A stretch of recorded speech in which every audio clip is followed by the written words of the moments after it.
tu kwamba ni mara yetu ya kwanza, kwa sababu kwanza hatukujua kama kuna kipindi cha aina hii kinachoendelea. Wiki iliyopita ndio tulipata ratiba, lakini pia ratiba ilisema ni saa 8 mpaka saa 9 na dakika 20, ila sasa tunaona kipindi kimeanza saa 9, labda baadaye tutapatia ufahamu zaidi. Lakini otherwise mimi ni Charles Ndambuki, ni biomedical engineer. Niko na wenzangu hapa ni watu wanaohudumu katika kitengo cha sterilization unit. Asanteni. Asante, tunashukuru sana kwa kujoin. Tungependa na wao wa local sterilization unit wajitambulishe pia, tuwafahamu majina yao. Kwa majina naitwa Eva Sebastian Salema, mhudumu wa sterilization Huruma CDH. Asante. Kwa majina naitwa Isabella Kumaki Tarimo, ni mhudumu katika kitengo cha sterilization unit. Asanteni. Asante, shukuru sana. Mafinga DH District Hospital tunawakaribisha pia, mjitambulishe.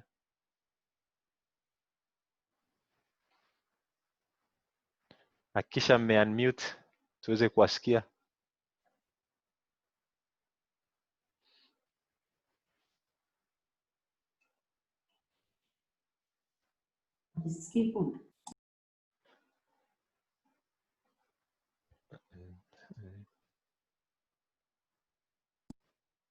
Habari za mchana. Salama kabisa, tunawasikia, karibuni. Asante, mimi ni IT wa hapa Mafinga.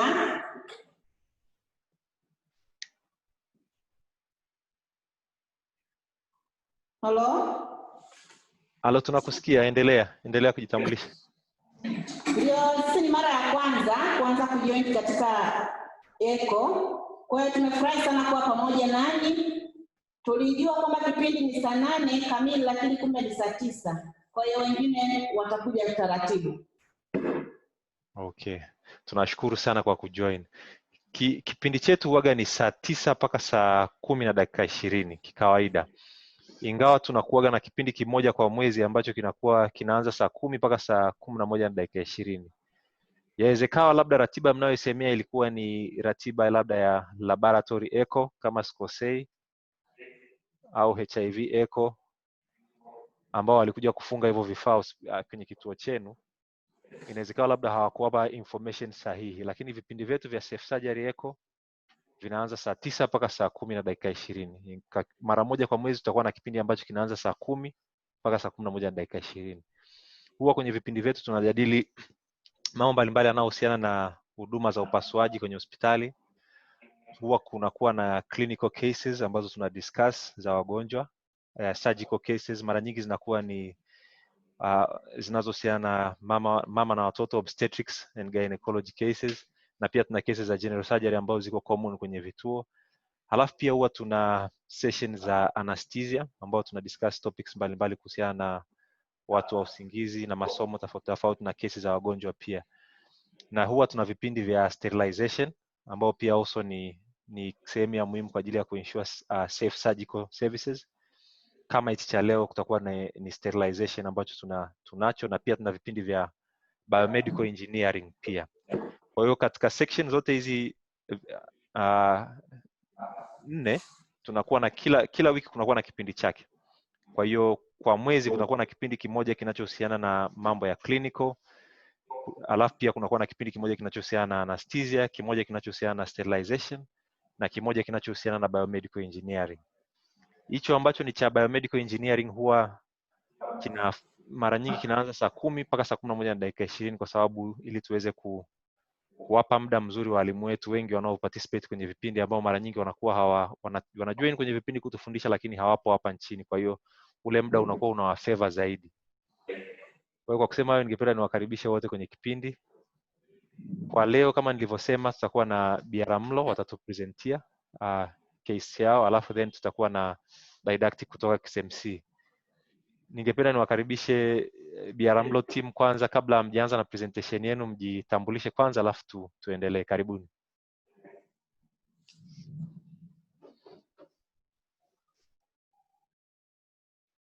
Habari za leo.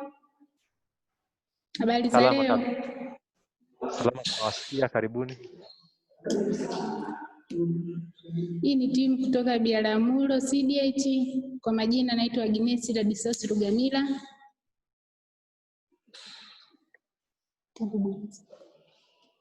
Asante sana, karibu na wengine.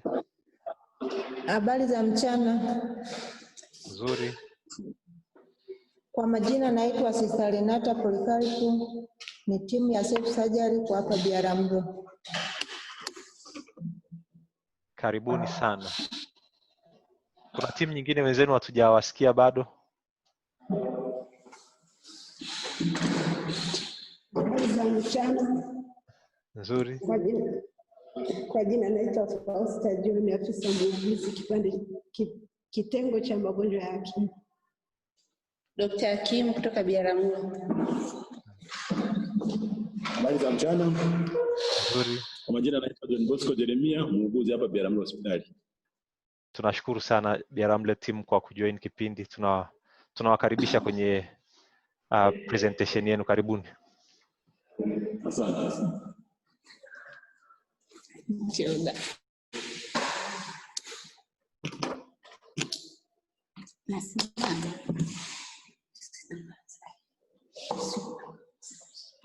Na ningependa niwakumbushe pia kwa unaruhusiwa kutumia Kiswahili. Kama utakuwa hauko comfortable na Kiingereza, unaruhusiwa kutumia Kiswahili wakati wowote. Na pia ingekuwa vizuri zaidi pia hata ungetumia Kiswahili, ungetumia Kiingereza ukichanganya na Kiswahili kutoa ufafanuzi, ili wale ambao hawataelewa waweze kuelewa vizuri, wale ambao hawaelewi Kiingereza.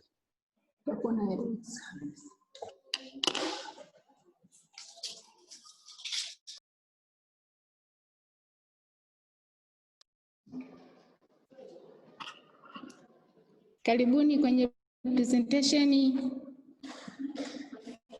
inayohusu hand hygiene, proper hand hygiene.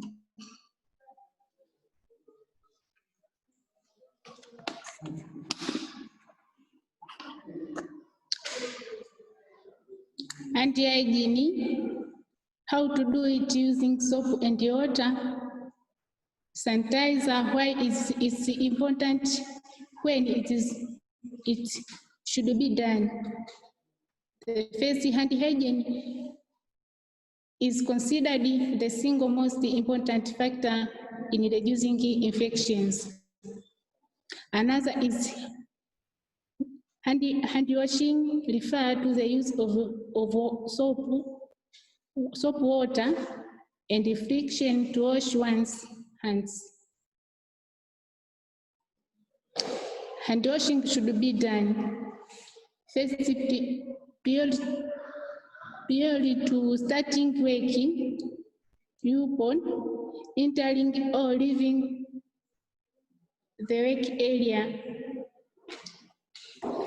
before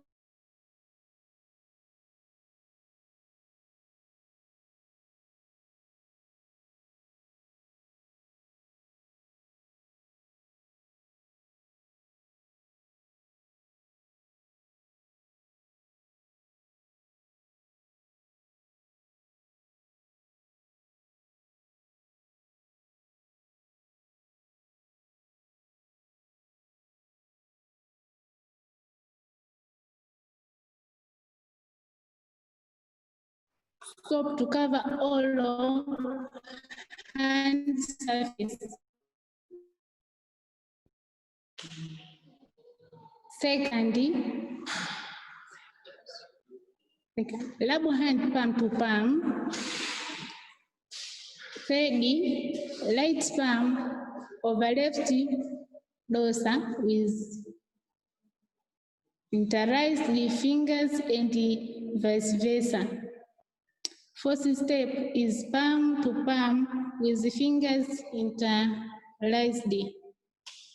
5 step, back of fingers to opposing palm with the fingers interlocked. 6 steps is rotation, rubbing of left thumb clasped in right palm and vice versa. 7 step is rotation rubbing backward and forward with the clasped fingers of right hand in left palm and vice versa. 8 steps, rinse hands with water. 9 steps, dry through with single-use towel. 10 steps, use towel to turn off firstly. 11, and your hands Samani are safe. presenter kutoka Biaramlo. Naona hii ni point ya muhimu sana hii slide. Ningeomba utueleze kwa Kiswahili kama utapenda ili tuweze kuelewa vizuri zaidi.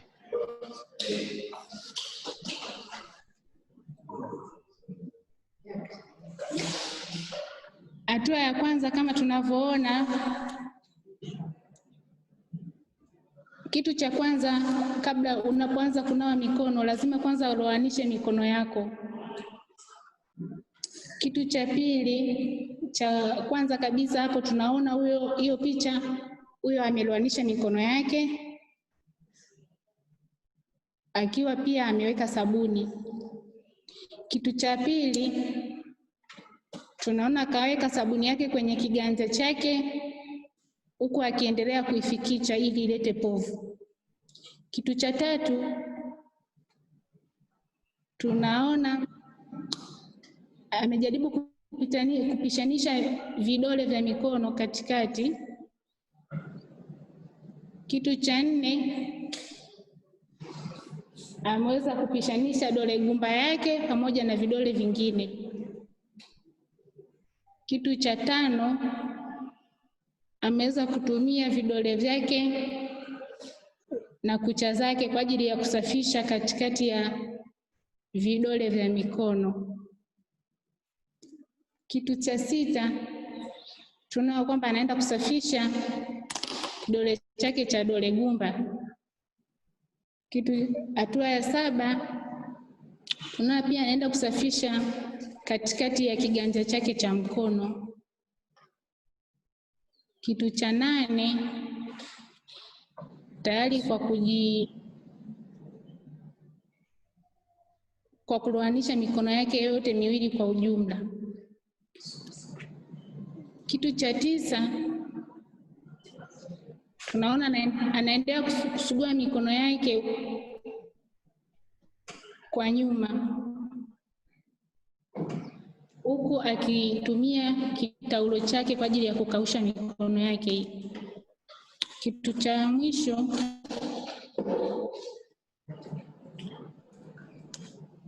tunaona kwamba anaenda kufunga bomba lake baada ya kumaliza kusafisha mikono. Kitu cha mwisho cha 11, tunaona mikono yake tayari imeshakuwa misafi na imekaushwa vizuri.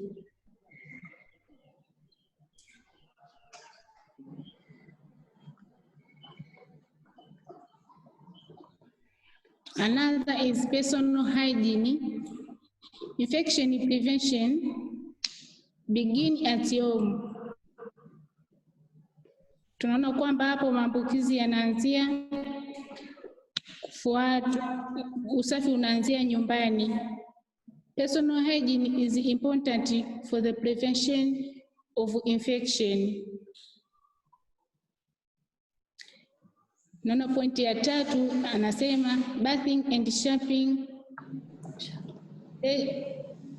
regular, wearing clean clothing and practicing good hand hygiene, prepare sterilization, professional, and continue this practice in the healthcare facility.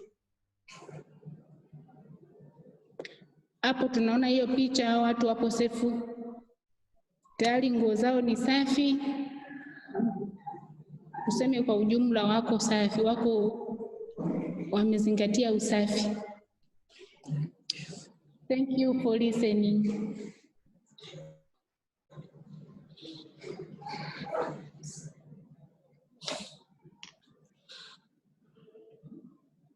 Okay, tunashukuru sana. Asante kwa presentation kutoka Biharamulo. Tunavyojua hand hygiene ni kitu cha muhimu sana kwenye infection prevention and control. Na wamepresent vizuri proper steps za hand hygiene. Nadhani tumesikia, sijui kama kuna mtu yote atakuwa na swali au alikuwa anataka clarification zaidi kuhusiana na presentation iliyopita kutoka Biharamulo.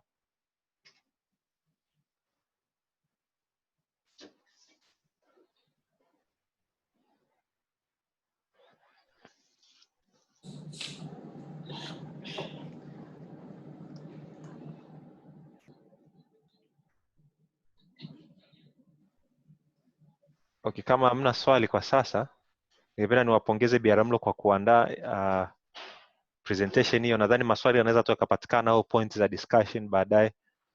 During the discussion time tutabring tena hii mada tena tuweze kuijadili kidogo. Kwa hiyo kama utakuwa na swali unaweza ukamwambia mtu wa IT akaliandika kwenye chat akalituma, alafu wakati wa discussion tutajadili hilo swali kwa pamoja. Okay, baada ya kusema hivyo nadhani sasa niwakaribishe Sister Lizzy kutoka XMC. Sijui kama utakuwa tayari kwa ajili ya presentation.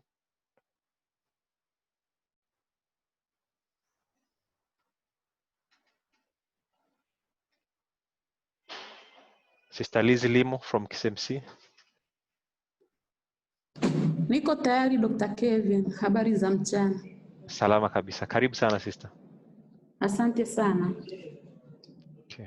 Ni share kutokea huku? Ndiyo. Okay.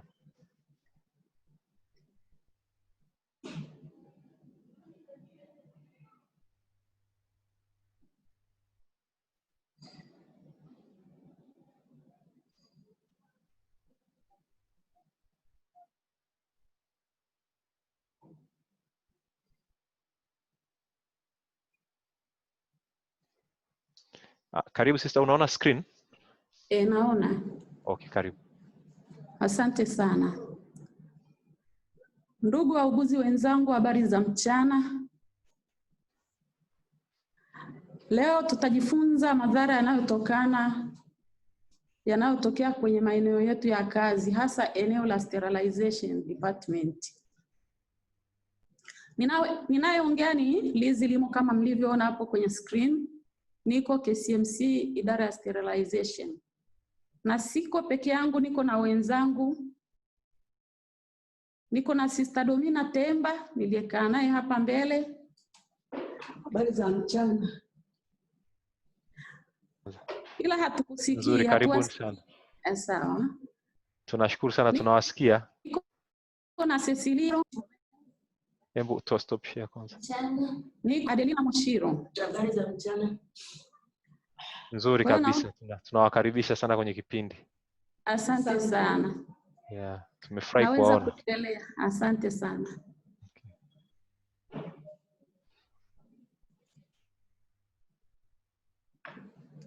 Tuendelee next. Tuna objectives 4. Number 1, what is hazard? Types of hazards, how to protect yourself, and conclusion and take home message. Carry on.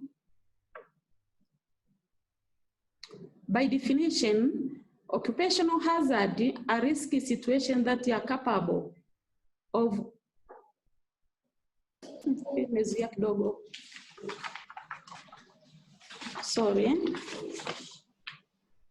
of inducing work-related alteration or pathologies to an individual in their working environment. Sterilization services are not the exception to the occurrence of occupational risks.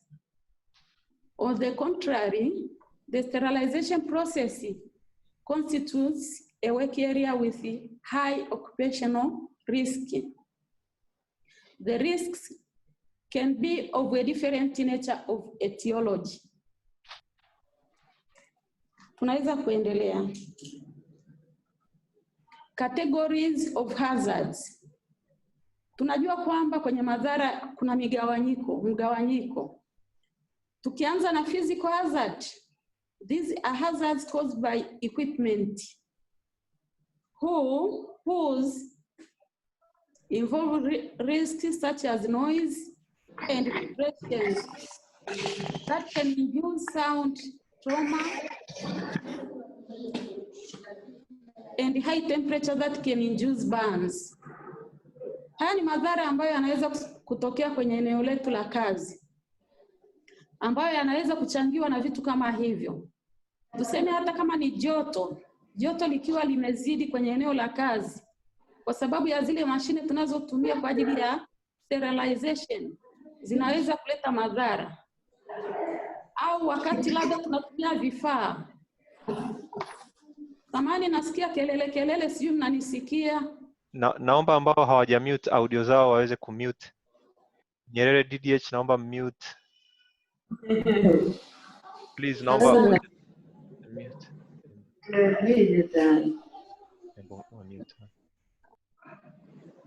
Hizi physical hazards zinaweza kutokea eneo la kazi.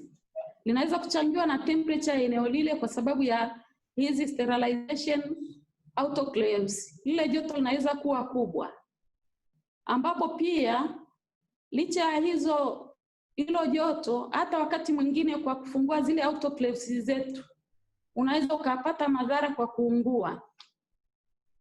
Another is chemical hazards.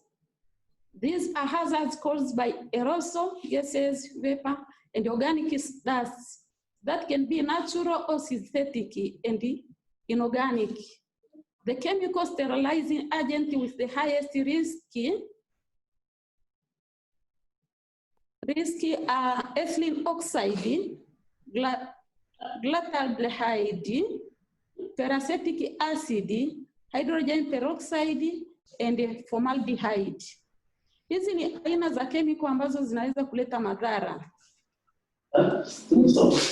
Njoo mute. Another is biohazards. These hazards are induced by presence of microorganisms. For example, fungi, viruses, bacteria, etc. Ergonomic hazard. These hazards are directly related to the design of the equipment, stress, workload, fatigue, repetitive task, monotony, etc. Hii organic na usumbufu pia nausikia bado. Anasikia kwa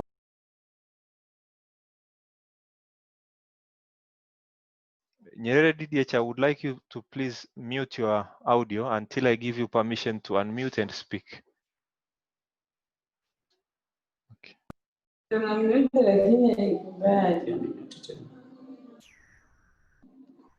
Okay, tumesha wa mute. Yes. Okay, endelea sasa the presentation.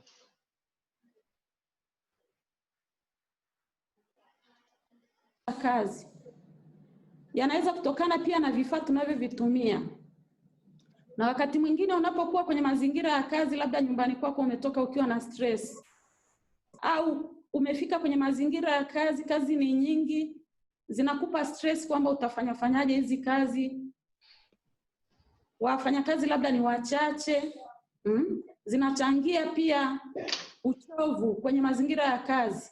Na ukiwa umechoka, concentration haitakuwepo, unajikuta unarudia kazi. Au wakati mwingine tuseme kama hizi shifti zetu, wengine tunaanzia shifti ya asubuhi mpaka jioni, ule uchovu wa kazi unakuwa huja concentrate vizuri kwenye eneo lako la kazi. Matokeo yake unaweza kupata madhara, au unaweza kupata stress au uchovu au kitu kama hicho. Naomba tuendelee. Effect of chemical hazards. Hapa kuna baadhi ya chemical ambazo zinaweza kutuletea madhara. Kuna hiyo isopropyl alcohol. Can irritate the eyes and mucous membrane. It is permissible limit is 400 part per million. Lakini kwa upande wetu tunashauriwa kwamba kabla ya kutumia chemical yoyote au kifaa chochote unatakiwa usome instruction manual. Kwa hiyo kwa mfano kama hizi kemikali, endapo utazitumia kabla hujasoma zinaweza kukuletea madhara, iwe ni kwenye kama mnavyoona irritation ya eyes au kwenye mucous membrane au sehemu nyingine. Upande wa sodium hypochlorite, hii inaweza kuleta irritation ya kwenye macho, kwenye pua na kwenye respiratory tract. Na zenyewe pia zina viwango vyake. Kwa hiyo natakiwa ufanye calculation wakati wa dilution kabla hujatumia. Kuna phenols. Yenyewe ina irritate eyes, mucous membrane pamoja na skin. It can also affect pigmentation and generate skin necrosis. Tunaona ilivyo kali. Kama hujadilute inaweza kutuletea madhara mpaka ya kwenye ngozi. Kuna ethylene oxide. It can produce acute and subacute toxicity by inhalation of high concentration in a short time. It produces irritation of eyes, respiratory tract with dyspnea, cyanosis, and even pulmonary edema. Upande wa digestive system inaleta nausea, vomiting, diarrhea. Na upande wa neurological symptoms inaleta headache, somnolence. Hii unakuwa drowsy kwa mtu ambaye haelewi hiyo maana ya somnolence. Lack of coordination. And in exceptional cases wanaweza kupata convulsions. In a liquid state and in a solution, it is irritant effect is greater and can trigger allergic dermatitis. Kwa hiyo kwa msisitizo hapo jamani, tuwe makini na hizi chemicals, manake zinaweza kutuletea madhara makubwa sana kama tulivyoona. Upande wa hydrogen peroxide, it can produce acute toxicity and irritate the skin and the mucous membrane at high concentration. Kwa hiyo na yenyewe pia mnaona ina madhara yake. Tunajua kuna sehemu nyingine wanazitumia sana kwenye nchi yetu, tunatumia hizi hydrogen peroxide, wengine wanazitumia hata kwenye vidonda, lakini concentration yake ikoje? Kwa hiyo lazima tuzingatie manufacturer instructions. Kuna formaldehyde gas. It can produce acute and subacute toxicity. Its principal effect is to produce primary irritation in eyes, nose, and throat. It can also produce severe bronchospasms. Kwa hiyo tuwe makini. Msisitizo ni umakini tu. Recommendation on how to protect yourself. Upande wa physical hazard, internal training, communication, and regulation as the main strategy to prevent physical hazards. Wenyewe kwa wenyewe mfundishane. Sio kwamba usubiri mpaka labda hospitali itoe kipindi. Hata kwenye idara yenu fanyeni training, mfundishane kuhusiana na hizi chemicals na vitu vingine. Pia mawasiliano tuangalie mawasiliano yakiwa mazuri, kwa sababu wewe pamoja na kuwa ulikuwa umeattend mwenzako hajaattend kwenye hicho kipindi, ukiwa na good communication utaweza kudeliver message kwa mwenzako na akatake action. Tuangalie sheria, kanuni na mikakati iliyowekwa ya kuzuia hizi physical hazards. Adequate temperature control and ventilation in environments as machines rooms. Kukiwa na temperature ya kutosha, sehemu nyingine wanatumia vyumba vyao vina AC, tunashukuru Mungu, wengine hawana, lakini kukiwa na madirisha ya kutosha ya kualau ile temperature kuingia ndani na kutoka nje, inasaidia. Transport cars should have rubber wheels. Hizi cars tunazosemea ni matrol. Kama troli lenu la kupeleka vifaa lina magurudumu ya mipira, ni vizuri. Personnel should use footwear with rubber anti-slip soles. Sijui mtaniona hapo. Samahani kidogo Dr. Kevin, ili tuweze kuonyesha. Kuna viatu kama hivi. Anavyosema kwamba ina anti-slip soles. Unaweza ukazoom kidogo kamera, IT aloko hapo azoom kamera kidogo. Hayupo na sitajua, labda unielekeze. Okay, bonyeza hiyo button yenye alama ya kujumlisha hapo. Ya kwetu haina alama mzee. Yeah. Haina alama. Okay. Yeah, sawa. Sawa. Umeona nenda tena, yes, tunaona sasa. Haya. Yeah. Hii inasaidia utelezi, hutateleza, inasaidia pia kuzuia short in case kama ikitokea short ya umeme. Na pia iko safe kwa upande wa hospitalini kwa matumizi. Ni easy to wear. Asante sana. Share. Personnel that work with steam sterilizer or stove should use anti-thermic gloves or mitts. Tukiwa kule, naomba turudi tena. Tunatakiwa kuvaa gloves kama hizi. Hii itakusaidia hutaungua wakati wa kupakua vifaa vyako vya moto, kwa sababu tunadili na madhara yatokanayo na eneo letu la kazi. Wakati wa kupakua vifaa vyetu, hii itakusaidia hutaungua. Ukisema ni kutumia kitu kama kitambaa kile kama ni container, tuseme madram, inaweza ikakuchoma ukapata madhara mengine. Asbestos gloves should never be used. Kuna gloves fulani hivi ambapo ziko hapa, sinayo. Iko kwa ajili ya kushikilia kitu ambacho kiko sharp. Kwa mfano kama kisu. Hizo hakikati kisu, lakini hapa hatuna. Kwa hiyo anasema hazitakiwi kutumika maeneo kama pale. Tunatumia hizi industrial gloves ambazo ni ngumu. Naomba tuendelee.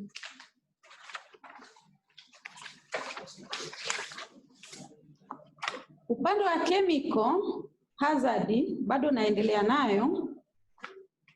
When ethylene oxide, formalin oxide and hydrogen peroxide are used, we should consider well ventilation environment, personal protection according to possible contact, gloves, goggles, mask, the use of chamber design to prevent exposure, and automated equipment. Kwa hiyo kunatakiwa tuconsider vitu kama hivi. Ukitumia hizi chemical zinaleta, yani zina harufu kali kiasi kwamba usipokuwa na hizi PPE zinaweza zikakuletea madhara. Nyingine kama huna maski unaweza uinhale ikakuletea madhara kwenye kifua. Nyingine zinaweza zikakuchoma kama una gloves. Nyingine pia usipotumia goggles, ile hewa inakuwa kali, utakuta ina irritate kwenye macho. Matokeo yake baadaye unaweza kupata madhara kwenye macho. In the case of sodium hypochlorite, it should never be mixed with ammonia, substance that is used to clean toilet. Kwa ushauri ni kwamba huruhusi kutumia chemical uchanganye na chemical nyingine. Mfano tuchukulie tu kitu rahisi kama jik, usije ukaichanganya na Harpic. Kwanza haifanyi kazi inavyotakiwa, pili inaweza ireact. Kwa mfano ukichukua jiki ukachanganya na Harpic, ina react, utaona kama vile damu. Matokeo yake hata kile ulichokuwa kama ulikuwa unaua germs hawatakufa. Kwa hiyo hairuhusiwi kuchanganya chemical mbili. Cha msingi ni kufuata tu instruction kama unavyoelekezwa. Biological hazard recommendations. Every material that has organic matter should be handled as in highly infectious material. Haya madhara hayatofautiani sana kama mlishasoma zile precautions kwenye IPC. Upande wa IPC huwa tunasema kwamba consider every person as infectious.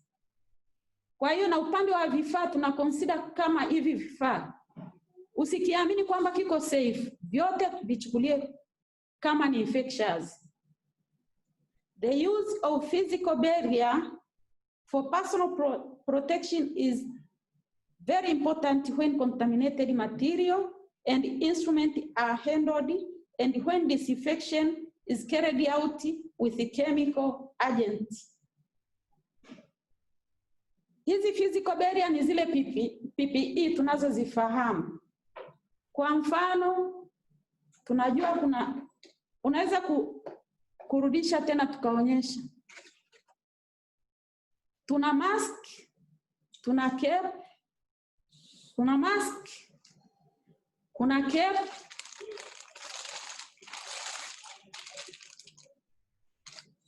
kuna apron, kuna goggles. Apron tunayo ya plastiki iko hapa. Goggles,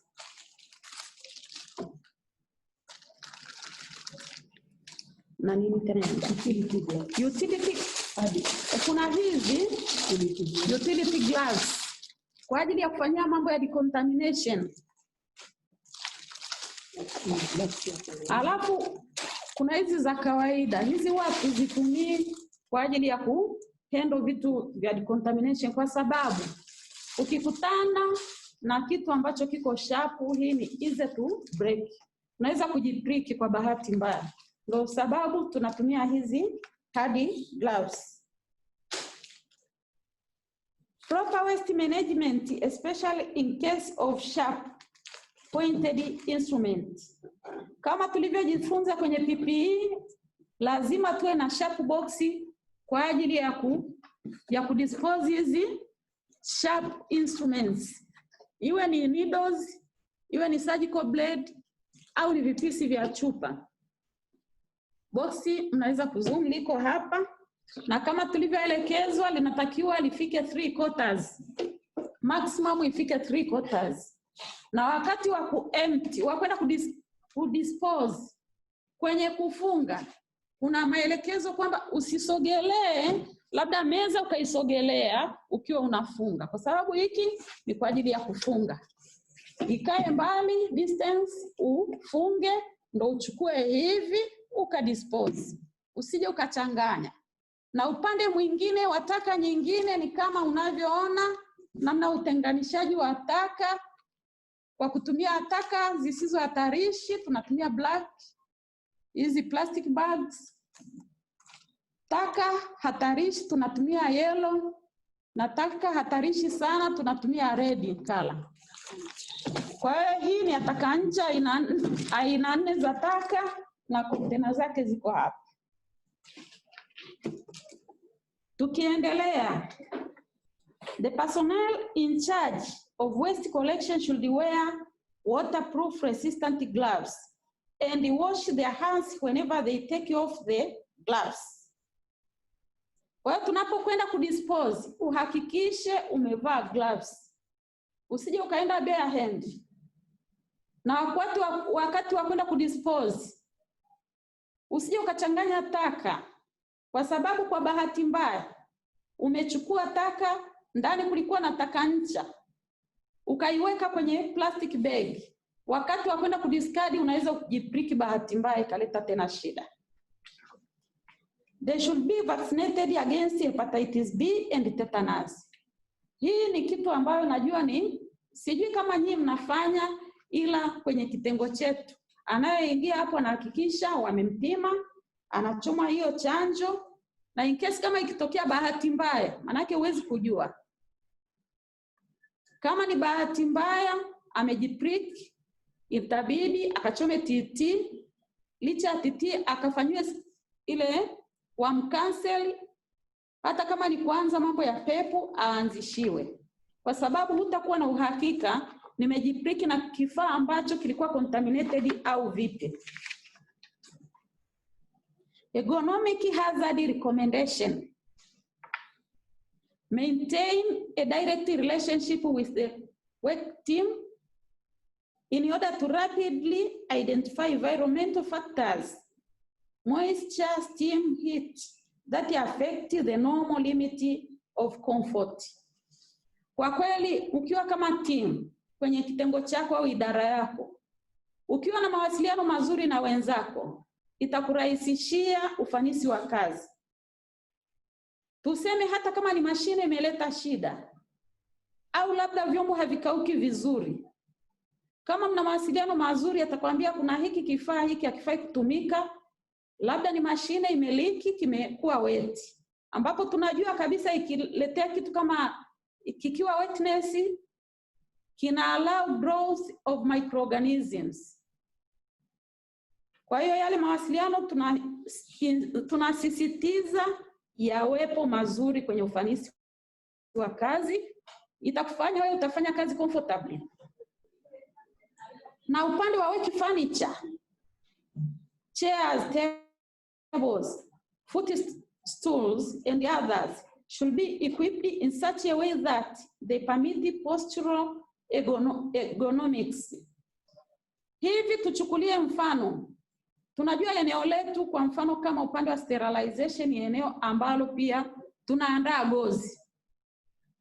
Viti vyetu vinatakiwa viwe kwenye level ambayo ni nzuri, ukae vizuri, ujinyooshe, unyooshe mgongo wako, na meza yako iwe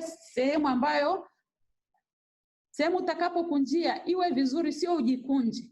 Manake unapokaa kwenye kiti kifupi, ukikaa kwenye viti vifupi kama hivi, ni kwamba utajikunja.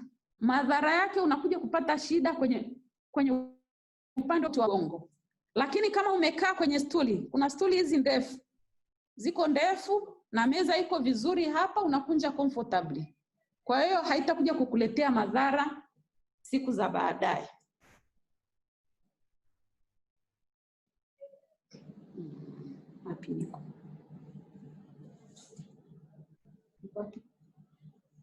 Comfort. Establish a rotation of activities between personnel in order to avoid monotony at work. Na kwa mfano kama mnawasiliana mko vizuri pale, una delegate power, mnakuwa na allocation. Leo kama wewe uko hapa, huyu afanye hivi. Sio kwamba kila kitu ufanye wewe. Ukifanya wewe, vingine utasahau, vingine utarudia kwa ajili ya kuchoka. Kwa hiyo tunatakiwa pia tujiangalie kwa upande wa hivyo. Conclusion and take home message. Ngoja.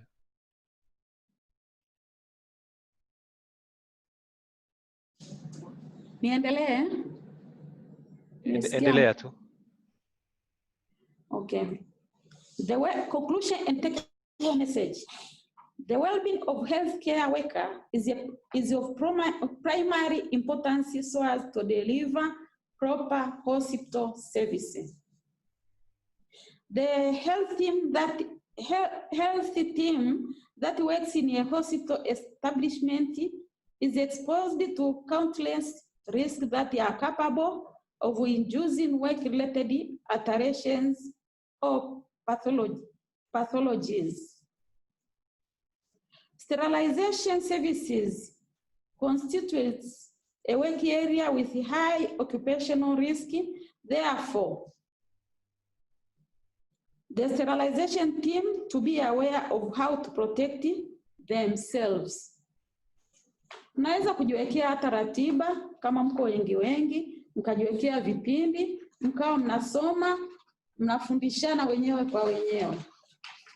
Nawashukuru kwa kunisikiliza.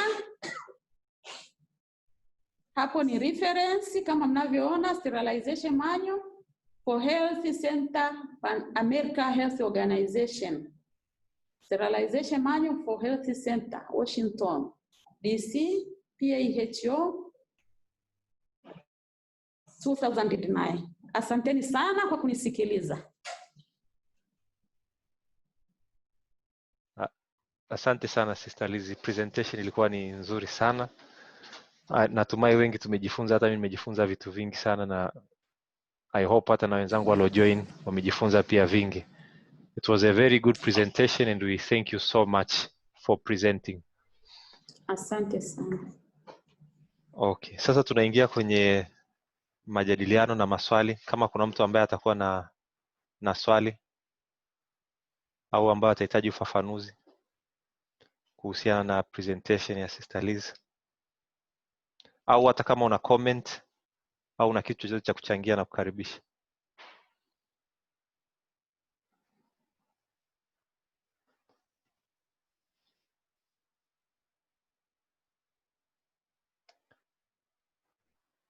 Biaramlo, DDH, our case presenters for today. Najua tumesikiza presentation ya occupational hazards. Sijui kama kuna swali au comment. Hata kama hamna swali, comment, ningependa niwakaribishe.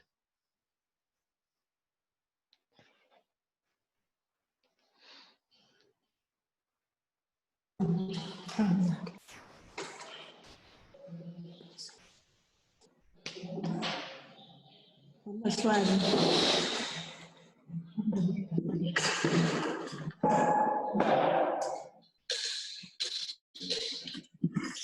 Asante Dr. Kevin. Biaramlo, sisi tumejifunza mengi kutoka kwa presenter huyu wa mwisho. Vitu vingine mimi kweli nilikuwa sivijui, sisi tulikuwa tuvijui, niseme kama team, vingine tulikuwa tunavijua, tumejikumbusha. Kwa hiyo tunashukuru kwa presentation nzuri. Asante. Okay. Asante sana Dr. Hakim. Kuna swali lingine? Point of discussion? Huruma CDH, also tunayo sterilization team mmejoin. Sijui mna kitu cha kuchangia kwenye presentation ya mwisho hapa?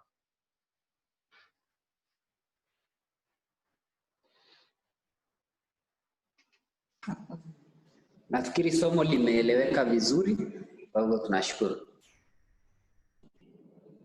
Okay, asante sana. St. Joseph Kagondo, sasa hivi nachagua tu mmoja mmoja. Sijui kama kuna comment kuhusiana na presentation za leo, occupational hazards.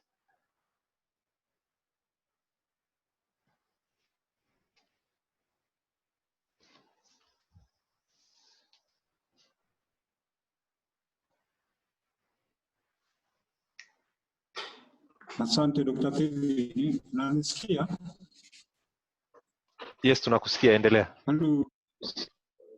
Kwa upande wa Kagondo tunashukuru presenter wa leo. Kama wenzangu walivyosema, kwa kweli presentation ilikuwa nzuri sasa ya kutoka SMC. Isipokuwa nipenda kuuliza swali moja. Kuna mahali fulani alisema yule mzowataka ni vizuri akawa anapata chanjo ya hepatitis B. Kwa hiyo ningependa kupata ufafanuzi zaidi, utaratibu wa akishapata moja hiyo inatosha au kunakuwa na utaratibu mwingine wa kuwa anapata hiyo chanjo? Asante. Unmute. Okay, asante sana Dr. Vladislaus.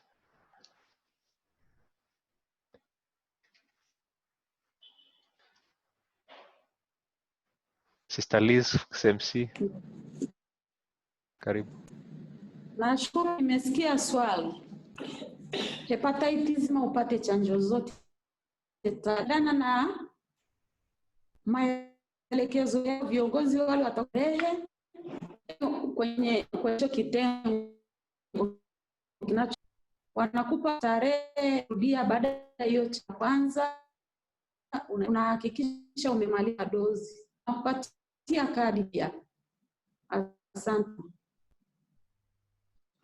Okay, nashukuru sana. Niwakaribishe pia Nyerere DDH. Sijui kuna swali, comment.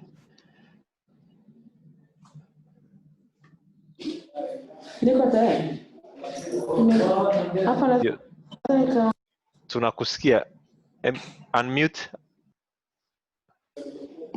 Nilikuwa nataka kusema tu dozi, sikusikia dozi za hepatitis B kwamba ni ngapi, na nataka kuongezea tu pale kwenye safety box, watu wengi wanapenda kujaza mpaka juu tu. Tujitahidi sana, maana utupaji inakuwa ni shida. Alafu na kwenye watu wengi tunajisahau kutupa nido.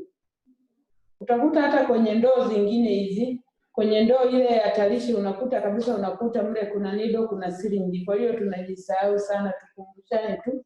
Ni hayo dozi sijajua. Mimi nilidunga 3, ni 3 ni 5.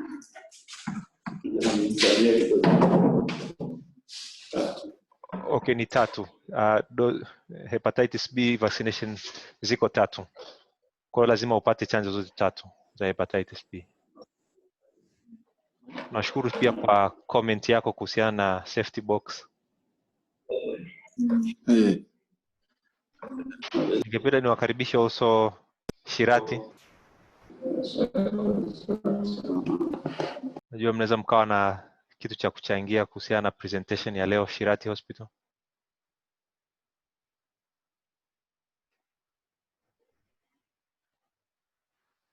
Hakikisha umeunmute kwanza ili tuweze kusikia vizuri.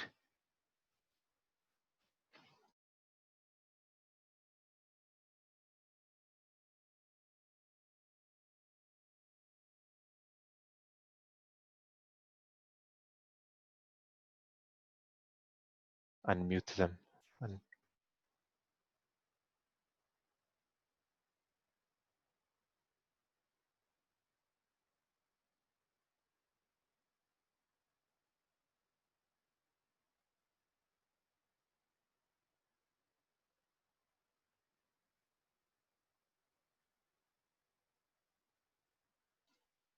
Shirati, make sure umeunmute ili tuweze kusikia.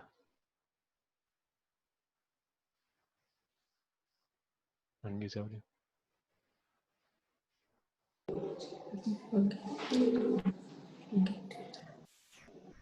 Hello, mnanisikia? Ndio, tunakusikia, endelea. Asante kwa presentation nzuri. Naitwa Helen Mabala. Na nashukuru kwa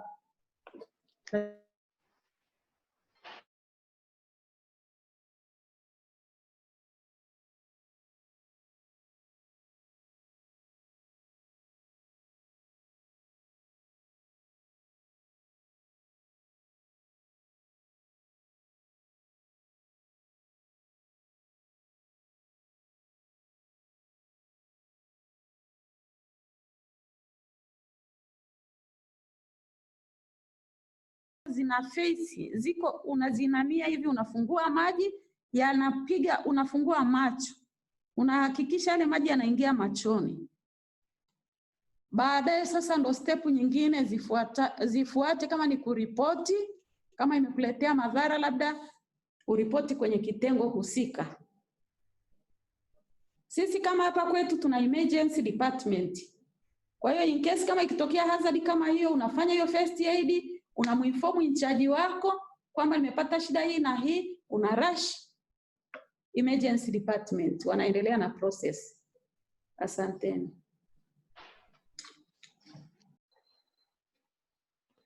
Okay, asante sana Sister Liz. Na sisi tulipata shida ya network kidogo. Kuna saa tulikuwa hatujasikia discussion iliyopita.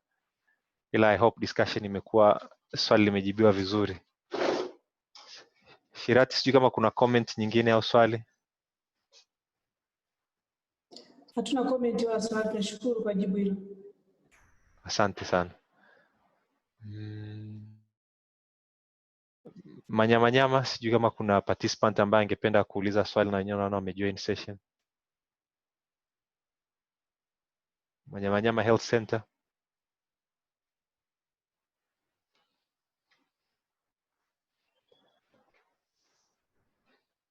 Okay, naona hamna swali. Sawa, naona kama hamna swali au point nyingine ya nyongeza, naona tuishie hapo leo kwa kipindi chetu cha leo. Kabla ya kumaliza, ningependa tuwapigie makofi at least presenters. Tuanze na presenters wa Biaramlo, tuwapigie makofi matatu. Tuhakikishe kwanza tuna unmute. Naona kuna swali sijui Biaramlo. Biaramlo naona mmenyosha, hamna swali? Asante Dr. Kevin. Okay, karibu. Nashukuru presentative wa leo. Naomba kuuliza swali hili ingawa liko tofauti na presentation ya leo, lakini linahusu jinsi ya kusafisha vifaa. Tulijifunza kwamba wakati wa kusafisha vifaa tunatumia beseni 3 na tunaanza na maji safi, alafu sabuni na baadaye tena tunatumia maji safi. Lakini kwa sasa kuna utaratibu mwingine tena wa kutumia jiki. Sasa hapo mfano naandaa hiyo presentation itakaaje? Naona kama kulingana kidogo.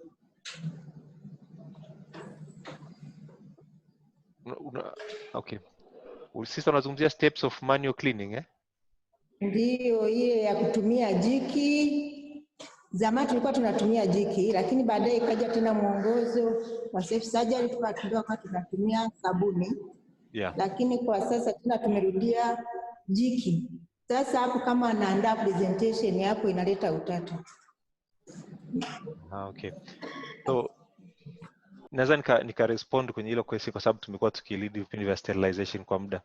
Of course matumizi ya jiki nadhani una refer kutumia sodium hypochlorite solution, chlorine, kwa ajili ya kuclean vifaa. Hiyo haikuwa recommended kwa sababu ina corrode vile vifaa. Kwa hiyo imekuwa recommended kwamba utumie soap water, enzymatic soap, kwa ajili ya kusafishia vifaa in the process of cleaning, kwa kuwa ni safer zaidi kwa vile vifaa. Na tumekuwa from vipindi vya mwaka jana vya sterilization tumekuwa advocate the use of soap water badala ya chlorine. Na pia tulikuwa kama mnakumbuka session ya April mwaka jana, kulikuwa na mwakilishi kutoka Wizara ya Afya, Infection and Prevention Control Unit, ambaye alisema kwamba pia hiyo ni moja kati ya mabadiliko ambao wanataka kufanya kwenye guideline iliyopo ya kuondoa the use of chlorine. Sasa naona mpaka leo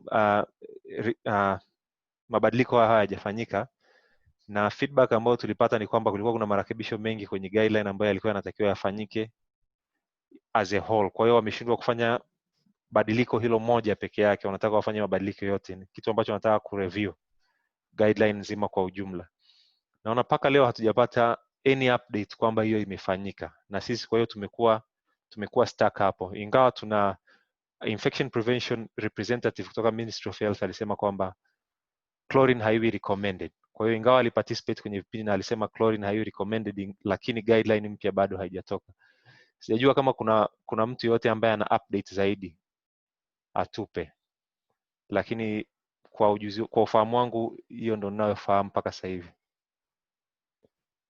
Na problem ni kwamba hatujapata guideline mpya, ila inayokuwa recommended ni soap water badala ya chlorine.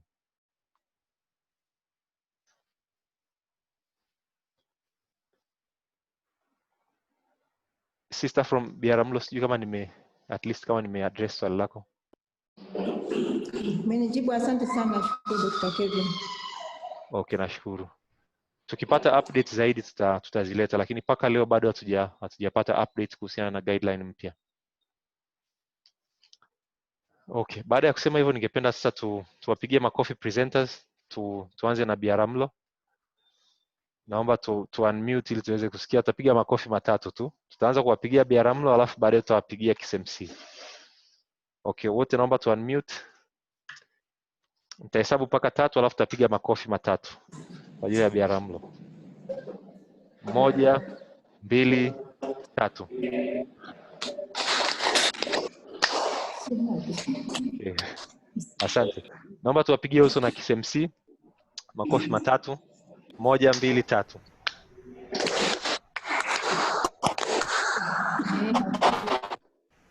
Okay, nashukuru sana kwa kujoin kipindi, wote ambao mmepata time ya kujoin.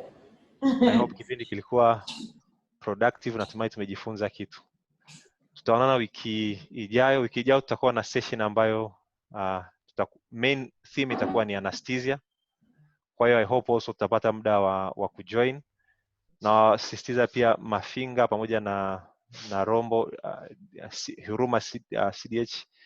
Nawahimiza pia muweze kujoin kipindi kijacho, mualike anesthesia team ya kituoni kwenu waweze kujoin. Kipindi pia kitakuwa ni kizuri. Kwa hiyo nawakaribisha kipindi wiki ijayo. Nashukuru kwa kujoin. Asante.